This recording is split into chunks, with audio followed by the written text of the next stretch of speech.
A'udzubillahi minasyaitonirrajim. Bismillahirrahmanirrahim. Assalamualaikum warahmatullahi wabarakatuh. Alhamdulillahirabbil alamin. Assalatu wassalamu ala asyrafil anbiya'i wal mursalin wa ala alihi wa ashabihi ajma'in. Nawaina ta'aluma wa ta'lim wa naf'a wal intifa' wal ifada wal istifadah wal hatha 'ala tamassuki bil kitabi was sunnah. Allahumma 'allimna ma yanfa'una wanfa'na bima 'allamtana wa zidna ilma washrah lana sudurana bi rahmatika ya arhamar rahimin.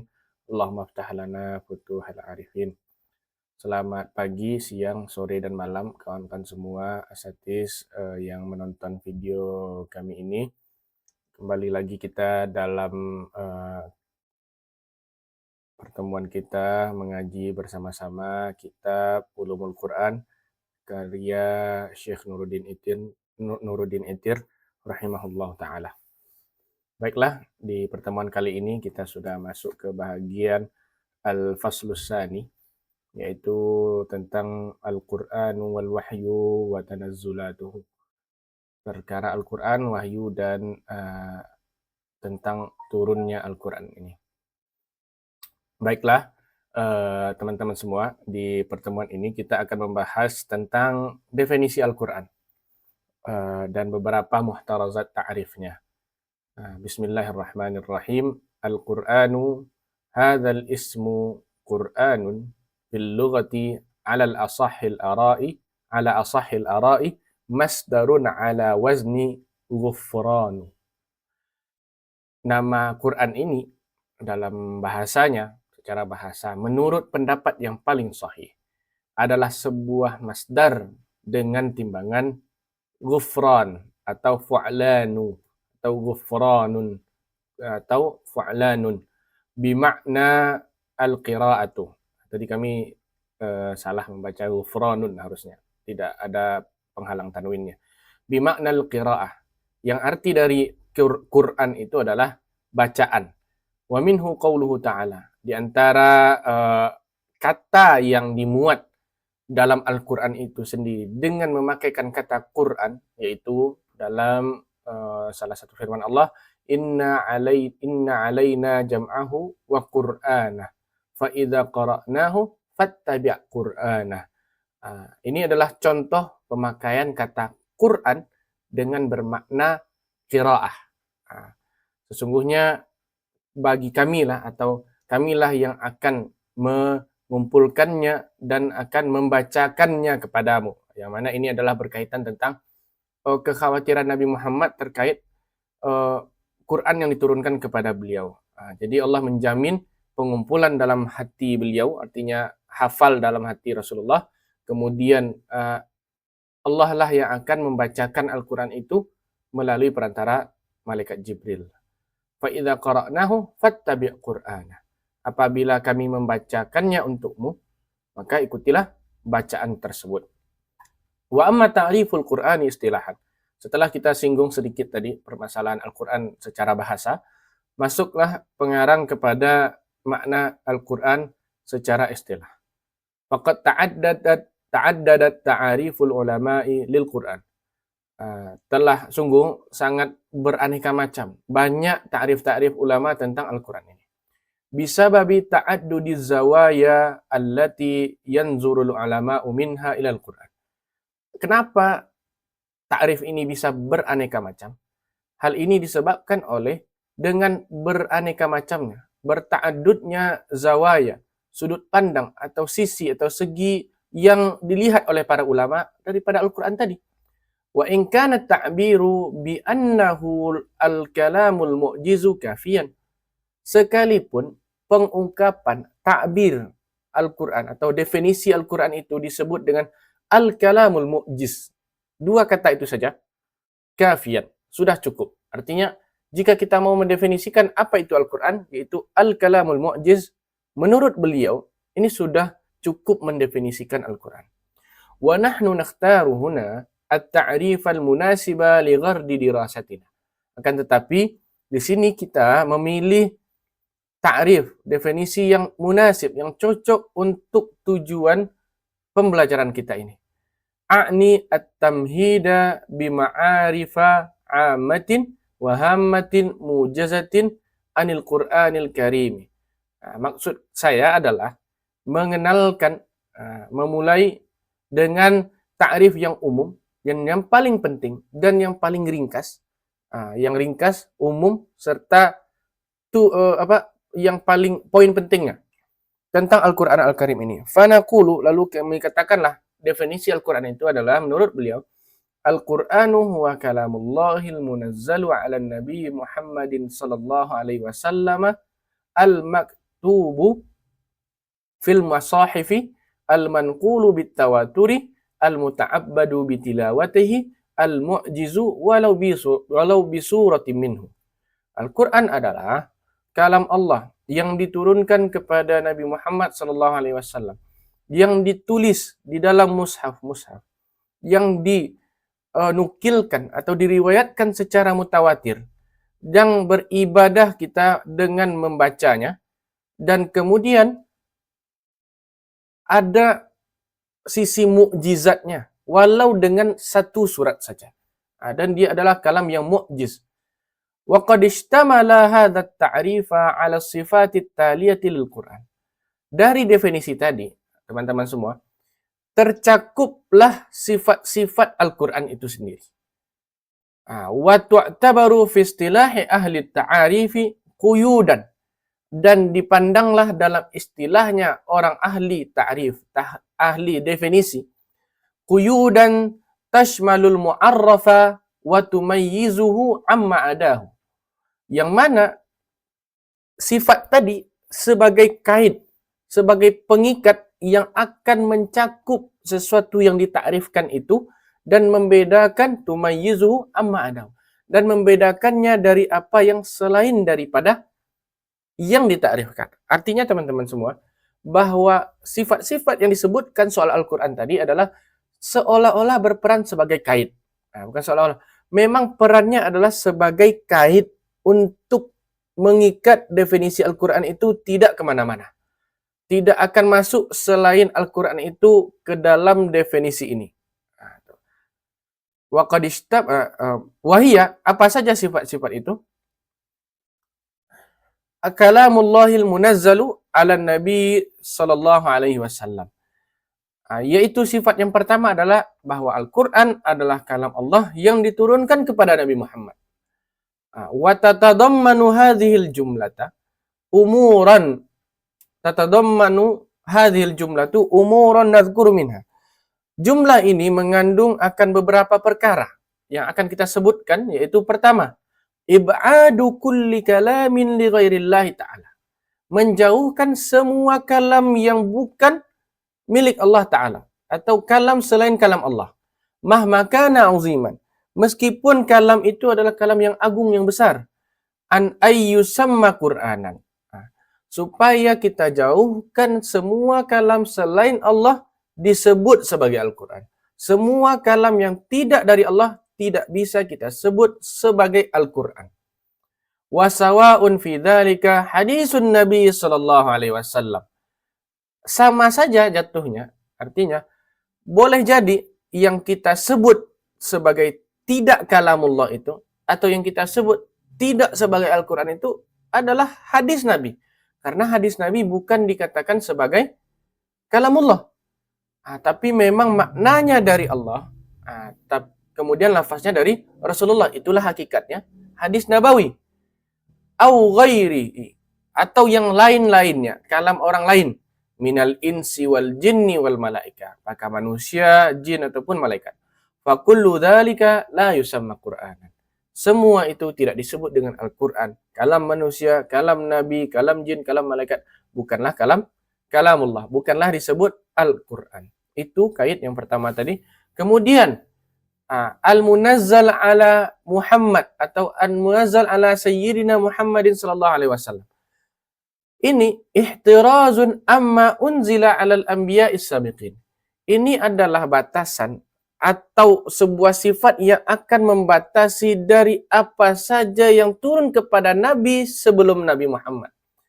Maka Taurat, wal Injil, wal Zaburi, wa ghairiha, ketiga-tiganya atau yang lain daripada tiga itu juga bukanlah yusamma syai'un minha Qur'anan.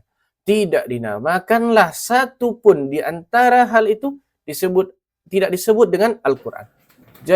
Kemudian yang kedua, teman-teman yang berbahagia, al-maktubu fil masahifi. Sifat dari Al-Quran dari ta'rifnya tadi adalah yang ditulis di dalam mushaf-mushaf. Wa hadhihi maziyatun lil Qur'ani annahu duwina wa hafiza bil kitabati mundu ahdin Nabi sallallahu alaihi wasallam wa bi isyrafihi wa i'tina'ihi zaidi. Ini merupakan maziyah, kelebihan daripada Al-Quran, bahwasanya Al-Quran itu duwina wa hafiza, dikodifikasikan dan dikumpulkan atau dijaga dengan ditulis sejak zaman Nabi Muhammad dan sallallahu alaihi wasallam, dan di bawah pengawasan beliau, kemudian perhatian beliau yang sangat lebih kepada penulisan Al-Quran tadi. Semalam maqamas sahabatu bijam'il Qur'ani fil mushafi. Kemudian ketika para sahabat telah melaksanakan pengumpulan Al-Quran tadi di dalam mushaf, wa kutibatil masahifu fi ahdi Utsman, dan dikumpulkanlah mushaf-mushaf di zaman Utsman. Jadi singkatnya teman-teman semua, sebelum nanti kita akan masuk ke Jam'ul Quran, bahwa dulu sebelum Al-Quran itu dikodifikasikan seperti sekarang, dia itu dikumpulkan oleh Abu Bakar, kemudian disimpan di zaman Umar, kemudian ketika zaman Utsman bergejolak, artinya banyak perbedaan pendapat, sehingga dikumpulkanlah oleh Sayyidina Utsman untuk dijadikan Al-Quran tadi terpusat, sehingga qiraah pendapat yang lain tidak diambil lagi. Maka yang selain dari Al-Quran tadi, nanti kita lanjutkan, ajma'as sahabah ala tajridil mushafi min kulli ma laysa Qur'anan. Sepakat para sahabat untuk mentajrid, menghilangkan, mengosongkan mushaf dari yang tidak dinamakan dengan Al-Quran. Wa qalu jarridul masahif, habiskan, hilangkan mushaf-mushaf yang lainnya selain mushaf induk, sehingga dibuat satu mushaf induk, diperbanyak mushaf tadi, kemudian dikirim ke beberapa kota, dan inilah yang dijadikan pedoman Al-Quran di kemudian harinya. Famanid da'a Qur'aniyata syai'in, siapa yang mendakwakan atau mengajukan atau mengatakan bahwasanya Quran sesuatu itu laisa fil masahifi, namun bukan di mushaf yang telah dikumpulkan oleh para sahabat, fada'wahu batilatun kadhibatun, maka dakwaannya itu adalah dakwaan yang batil dan bohong. Wa huwa minal muftarina 'ala Allah, dan dia adalah orang-orang yang berbuat-buat atau mengada-ngada atas nama Allah dan Rasulnya. Kemudian yang ketiga, kalian dirahmati oleh Allah, al-manqulu bitawaturi, yang dinukilkan, yang disampaikan kepada kita, diriwayatkan kepada kita dengan cara qad naqalahu jam'un 'azimun ghafirun la yumkinu tawatu'uhum 'alal kadhibi, bahwasanya Al-Quran itu telah dinukilkan, diriwayatkan oleh sekelompok orang yang banyak, la yumkinu tawatu'uhum, tidak mungkin bersekongkol mereka untuk berbohong, wala wuqu' al-khata'i minhum sudafatan, dan tidak mungkin terjadi kesalahan dari mereka, dari sekelompok orang tadi, dari setiap tingkatannya secara kebetulan. Jadi setiap tingkatan periwayat Al-Quran tadi diriwayatkan oleh orang yang banyak. Kalau dalam hadis, ilmu hadis itu, hadis mutawatir dikategorikan mutawatir kalau di setiap tingkatan ada 10 orang minimal perawinya. Hadzal jam'ud dakhmu, kumpulan yang banyak ini, yang besar ini, yanqulul Qur'an Al-Qur'ana an jam'in mithlihi, menukilkan Al-Quran dari golongan atau kelompok yang semisal dengannya. Wa hakadza ilan Nabi sallallahu alaihi wasallam, seperti inilah sampai kepada Nabi Muhammad sallallahu alaihi wasallam. Wa dzalika yufidul ilmal yaqini al-qati'ah, yufidul ilmal yaqiniyya al-qati'ah, dan ini mutawatir ini memfaedahkan ilmu yang yakin dan pasti, sehingga kita tidak beranggapan lagi bahwa Al-Quran adalah sesuatu yang dikeragui. Kenapa? Karena tidak mungkin ada penyelewengan di dalam Al-Quran dilakukan oleh sekelompok orang banyak ini. Itu adalah faedah atau yang dihasilkan dari mutawatir tadi. Sehingga orang yakin dan percaya bahwa ini dari Allah Subhanahu wa taala melalui Rasulullah. Bi anna hadzal Qur'ana huwa kalamullah. Pastilah Quran ini kalamullah. Al-munazzalu ala nabiyhi sallallahu alaihi wasallam, yang diturunkan kepada nabinya Rasulullah Muhammad sallallahu alaihi wasallam. Wa hadhihi khususiyatun laysat li ghairil Qur'ani min kutubis sama. Dan khususiat ini, istimewanya ini tidak ada untuk selain Al-Qur'an dari kitab-kitab samawi lainnya. Fa innal kutubas sabiqata lam yutah lahal hifzu fis sutur wala fis sudur. Sesungguhnya kitab-kitab yang terdahulu tidak terbuka kesempatannya untuk dijadikan atau terjaga di dalam sutur, dalam tulisan, wala fis sudur, dan tidak juga pada hati orang. Artinya tidak dijaga secara lisan, secara hati, tidak juga terjaga secara tulisan. Fadlan an antuqala bil hifzi naqlan tawaturan jilan an jilin. Apalagi dia tidak mungkin dinukilkan, diriwayatkan dengan hifz, dengan hafalan, yaitu dengan riwayat yang mutawatir dari waktu ke waktu. Ammal Qur'anu faqad ja'ala Allah fihi qabiliyatan ajibatan lil hifzi. Adapun Al-Qur'an, Allah telah menjadikan dalam Al-Qur'an tadi ada qabiliyah ajibah lil hifzi, penerimaan yang ajaib dari segi hafalan. Apa itu? Allah sampaikan, walaqad yassarnal Qur'ana lidzikri fahal min muddakir. Dan sungguh Allah telah memudahkan bagi Al-Qur'an itu, kami mudahkan Al-Qur'an itu untuk dihafal. Bal inna hadhil khususiyata, sesungguhnya bahkan keistimewaan, karakteristik khusus Al-Quran ini, khususiyatu hifzil Qur'ani fis suduri balagat mablagan ajiban.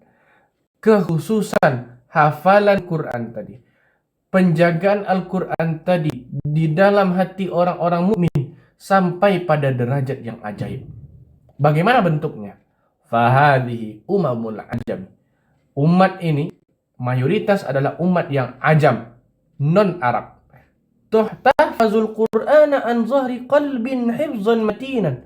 Mereka menghafal Al-Quran itu dalam hati mereka dengan hafalan yang matin, yang kuat.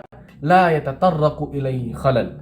Tidak mampir, tidak masuk ke dalamnya ada celah yang khalal. Tidak ada celah untuk masuk sesuatu kesalahan. Wala bi kalimatin wahidatin. Tidak dengan satu kata pun. Wala tafrita fi hukmi tajwid. Tidak juga berlebihan mereka dalam hukum tajwid. Wa tajidu ahadahum ma'a hifzihi la yadri minal arabiyyati syai'an. Dan bahkan kita bisa temukan, kata beliau, orang yang tidak tahu bahasa Arab tapi hafal dengan Al-Quran. Ini ajaibnya Al-Quran, kawan-kawan semua. Bahwa kita lihat orang Indonesia yang bukan Arab itu banyak lahir penghafal Al-Quran. Dan bahkan penghafal Al-Quran itu sendiri tidak tahu dengan bahasa Arab. Atau setidaknya anak-anak kita lah yang hafal Al-Quran, ya mereka mayoritas tidak tahu dengan bahasa Arab. Yaudah mereka tahu ini adalah Al-Quran. Yang kemudian itulah kehebatan Al-Quran tadi. Jadi tidak menjadi kelebihan juga yang mutlak kalau orang tahu bahasa Arab. Tidak. Memang kelebihan kalau orang tahu bahasa Arab kemudian menghafal Al-Quran, memang akan menjadi kelebihan baginya. Tapi tidak menjadi penghalang orang yang tidak atau belum tahu bahasa Arab untuk mudah menghafal Al-Quran.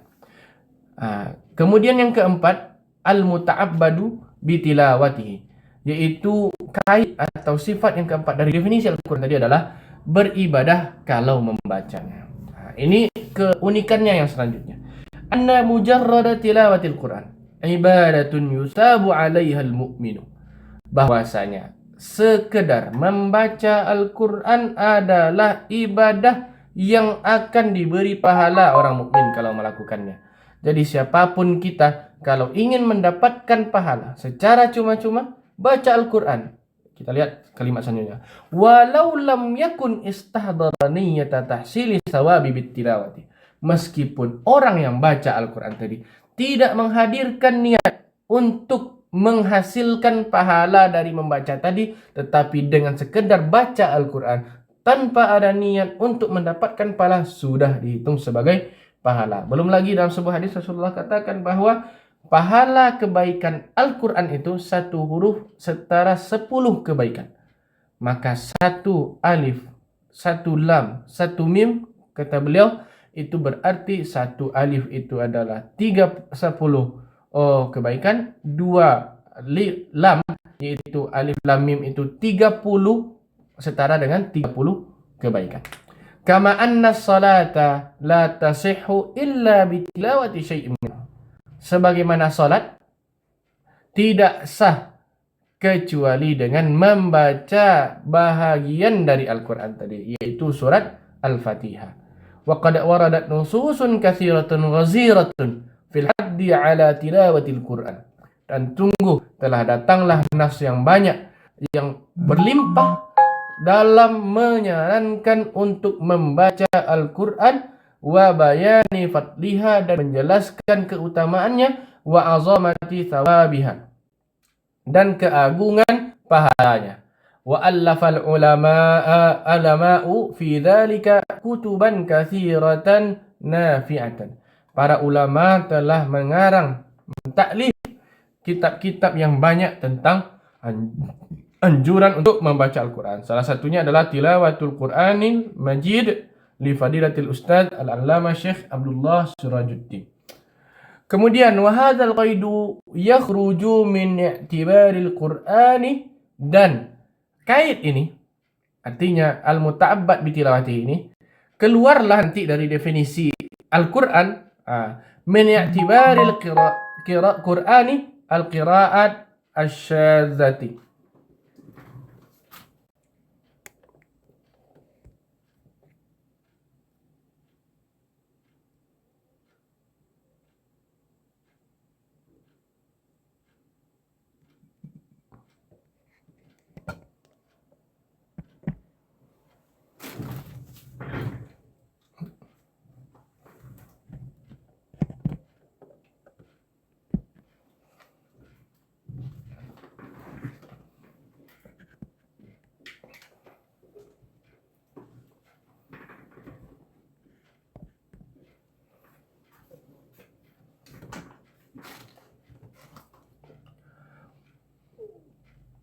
Wahadzal qaidu, dan kait ini akan keluar darinya, dari definisi Al-Quran dengan adanya al-muta'abbad bitilawatihi ini, akan keluarlah qiraat asyadzatu, al-qiraatu syadzah. Qiraah yang syadz itu akan kita keluarkan dari definisi sebagai Al-Quran. Li'anna ghaira muta'abbidina biha, karena membaca qiraat yang syadz atau riwayat yang syadz dari Al-Quran tidak beribadah kalau membacanya. Wa kadza al-ahadisul qudsiyah. Begitu juga dengan hadis qudsi. Meskipun lafaznya dari Allah, tapi tidak dihitung sebagai sesuatu yang berpahala karena membacanya. Sekedar membacanya. Misalnya kita baca hadis, maka kita tidak dianggap sebagai orang yang berpahala kalau hanya sekedar membacanya. Tapi kalau seandainya diniatkan sebagai talabul ilmi, atau sebagai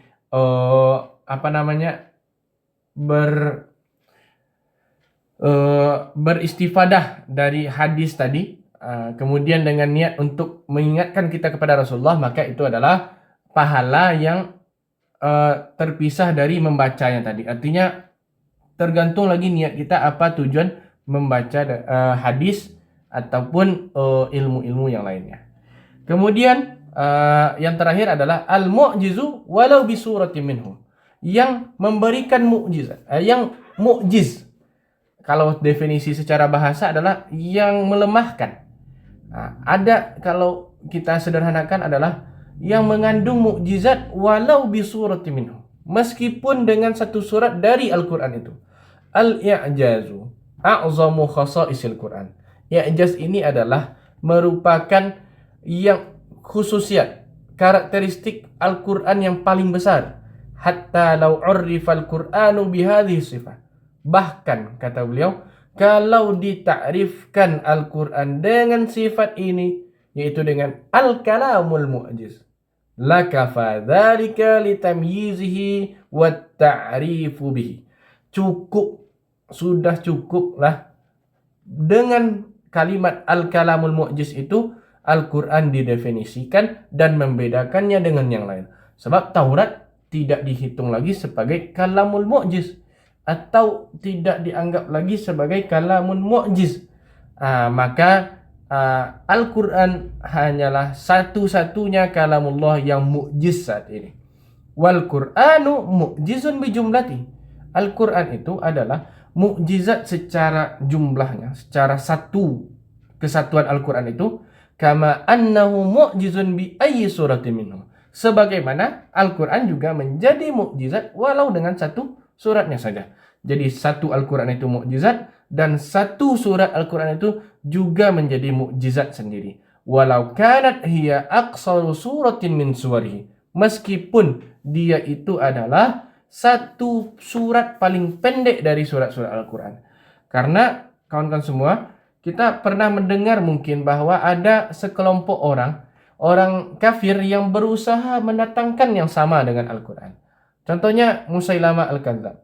Dia mencoba membuat Al-Quran yang sama dengan Al-Qurannya yang diwahyukan kepada Allah, diwahyukan oleh Allah kepada Rasulullah, tapi ya hasilnya juga seperti terlalu ecek-ecek lah, terlalu jauh jaraknya antara Al-Quran dan kalam manusia.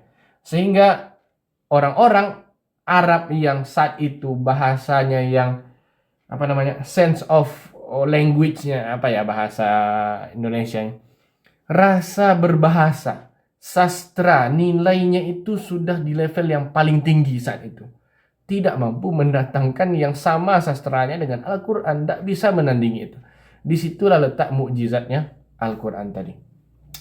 Qala ta'ala, qul la in ijtama'atil insu wal jinnu ala ayyatu bimithli hadzal Qur'an la ya'tuna bimithlihi. Katakanlah, seandainya manusia dan jin berkumpul untuk mendatangkan Al-Quran ini, bersepakat diadakan konferensi antara jin manusia, bersepakat semuanya mendatangkan Al-Quran yang sama dengan Al-Quran tadi, walau kana ba'duhum li ba'din zahira, tidak akan mampu, la ya'tuna bimislihi, tidak akan datang mereka itu dengan Al-Quran tadi, tidak akan datang mereka dengan tandingan Al-Quran tadi, walaupun mereka saling tolong menolong jin dan manusia. Wa qala tabarakat asma'uhu, berkata Allah Ta'ala, wa in kuntum fi raibin mimma nazzalna ala abdina fa'tu bi suratin min mithli wa da'u syuhada'akum min dunillahi in kuntum shadiqin fa in lam taf'alu wa lan taf'alu fattaqun nar allati waquduha an-nas wal hijarah wa'iddat lil muttaqin. Dalam ayat ini Allah sampaikan tantangan terakhir kepada orang-orang saat itu. Datangkan satu surat saja seperti Al-Quran. Sebelumnya sudah ada dua tantangan. Pertama, tantangan mendatangkan satu seperti Al-Quran. Tidak mampu, datangkan 10 surat seperti Al-Quran. Tidak juga mampu, datangkan satu surat seperti Al-Quran. Seperti surat Al-Quran. Tidak akan mampu, kata Allah, fa'illam taf'alu. Kalau kalian tidak lakukan, walan taf'alu. Dan kalian tidak akan pernah melakukan itu. Fattaqun nar allati waquduhan nas wal hijarah.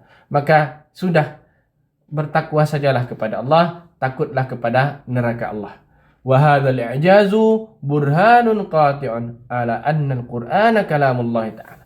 Dan ini, i'jaz ini, mukjizat ini adalah bukti yang pasti bahwasanya Al-Quran adalah kalamullah, wa annahu al-haqqul ladzi yajibul imanu bihi wattiba'uhu, dan dia adalah kebenaran yang wajib kita imani dan wajib kita ikuti, wal hadru min mukhalafatihi wa isyanihi, dan berhati-hati dari menyalahi Al-Quran ataupun ingkar atau durhaka kepada Al-Quran.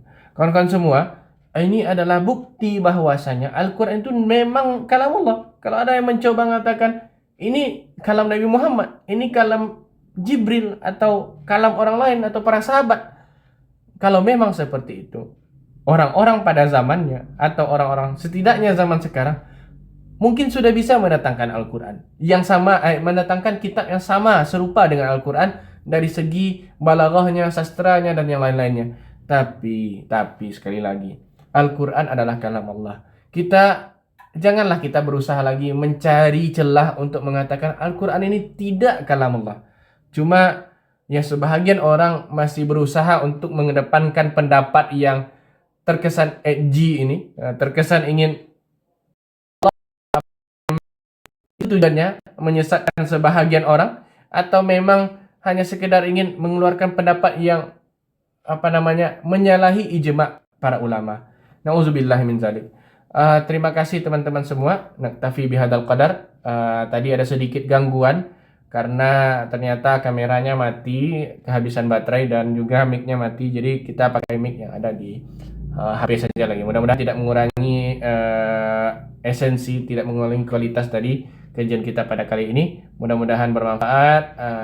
Silahkan like jika teman-teman suka dengan video ini, kemudian share jika rasanya video ini harus ditonton oleh orang lain atau orang-orang kawan-kawan yang membutuhkan belajar, atau kita juga muzakarah bersama. Jika ada kesalahan kami dalam penyampaian, penterjemahan, ataupun harakat yang seharusnya dibaca tapi kami baca yang lain, atau yang lain sebagainya, maka mohon dikoreksi kami di kolom komentar, ataupun hubungi kami melalui sosial media kami yang lain. Terima kasih. Syukran ala husni ihtimamikum.